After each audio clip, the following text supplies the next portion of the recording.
ETF index mutual funds నేర్చుకుని stock మార్కెట్లో రాణించాలనుకుంటున్నారా? వెంటనే ఈ నెంబర్కి కాల్ చేయండి.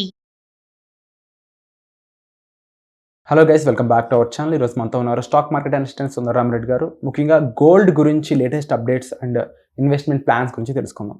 నమస్కారం సార్. నమస్తే అండి. ఎప్పుడైతే ఈ 9% ఇంపోర్ట్ ట్యాక్స్ తగ్గడం జరిగిందో తర్వాత గోల్డ్ ప్రైజెస్ యొక్క డిఫరెన్షియేషన్ చూడడం జరిగింది. ఎప్పుడు లేనంత విధంగా గోల్డ్ ప్రైస్ డౌనింగ్ అనేది మనం చూసాము. ఆ రకంగా చూసుకున్నప్పుడు సావరెన్ గోల్డ్ బాండ్స్ అనేవి అంత ఈజీగా పుట్లో అమలు చేసే ఛాన్స్ లేదు. వాటి రిలీజ్ ఇంకా పోస్ట్ పోన్ అవుతూనే ఉంటుంది. వై? బికాస్ ఫిజికల్ గోల్డ్ అని వాటి రేట్ అనేది ఇలా ఉంది కాబట్టి అని. సో దీని పట్ల చూసుకుంటే ఫ్యూచర్ ఆఫ్ గోల్డ్ ఏ విధంగా ఉంటుంది అంటారు ఇండియాలో? గోల్డ్కి ఎప్పుడు డిమాండ్ ఉంటుందండి. ఇండియాలో ఈ ఇంపోర్ట్ ట్యాక్స్ 9% కట్ చేస్తారని ఒక రీజన్తో అయితే డిమాండ్ ఏమైనా తగ్గదనమాట. యాక్చువల్ ఇండియా వాళ్ళకి రూపాయలు తగ్గితేనే చాలామంది క్యూ కడతారు.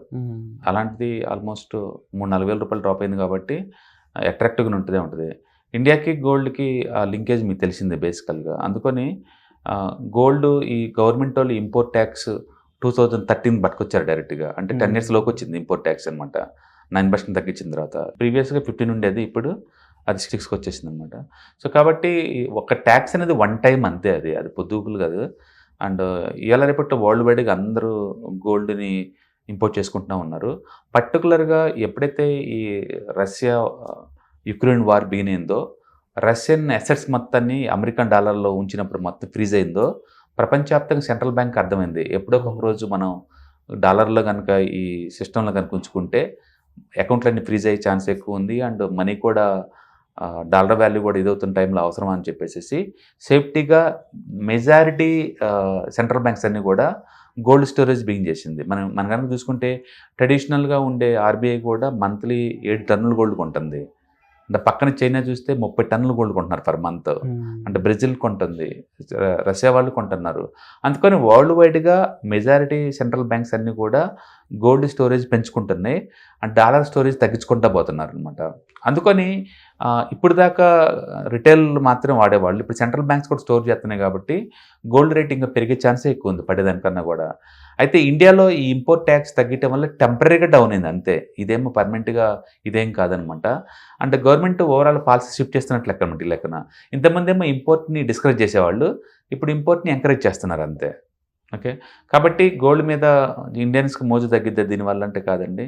గోల్డ్ ఇంకా డిమాండ్ బాగా పెరిగింది. నెక్స్ట్ కపుల్ ఆఫ్ ఇయర్స్ కూడా గోల్డ్ ప్రైస్ ఇంకా పెరిగే ఛాన్స్ ఎక్కువ ఉంది. మన కనుక హిస్టరీ చార్ట్లు చూసుకుంటే 1970లో గోల్డ్ పెరగడం స్టార్ట్ అయిందండి. ఆ టైం నుంచి ఒక డెకేడ్లో ఆల్మోస్ట్ 2100% పెరిగింది. ఆ తర్వాత మళ్ళీ 1980 నుంచి అంటే 2000 వరకు కూడా 30 years నిద్రపోతూ ఉంది, పెరిగింది ఏం లేదు.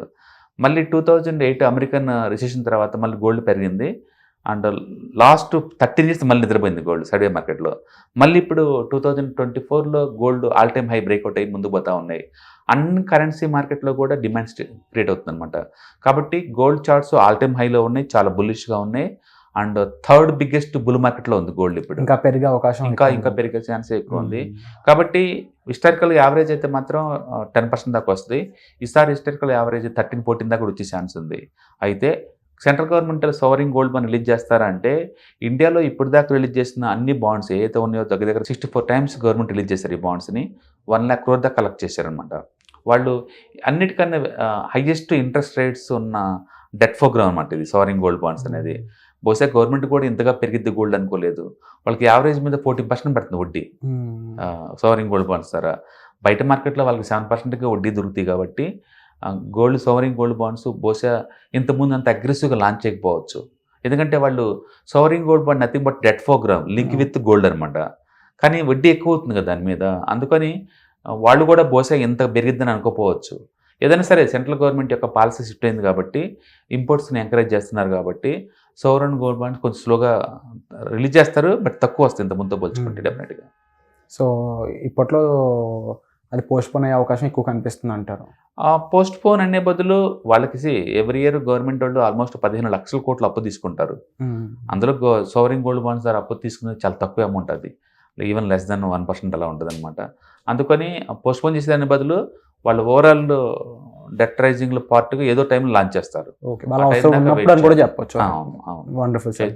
మొత్తానికి అయితే గోల్డ్ ఇన్వెస్ట్మెంట్ ద్వారా ఏంటంటే మనం 12% నుంచి 14% ఎక్స్పెక్టేషన్ అనుకుంటే స్టిల్ గోల్డ్ మనం ఇన్వెస్ట్ చేసుకోవచ్చు. సింపుల్గా చాలా క్లియర్గా మాకు ఎక్స్ప్లెయిన్ చేశారు sir. Thank you so much.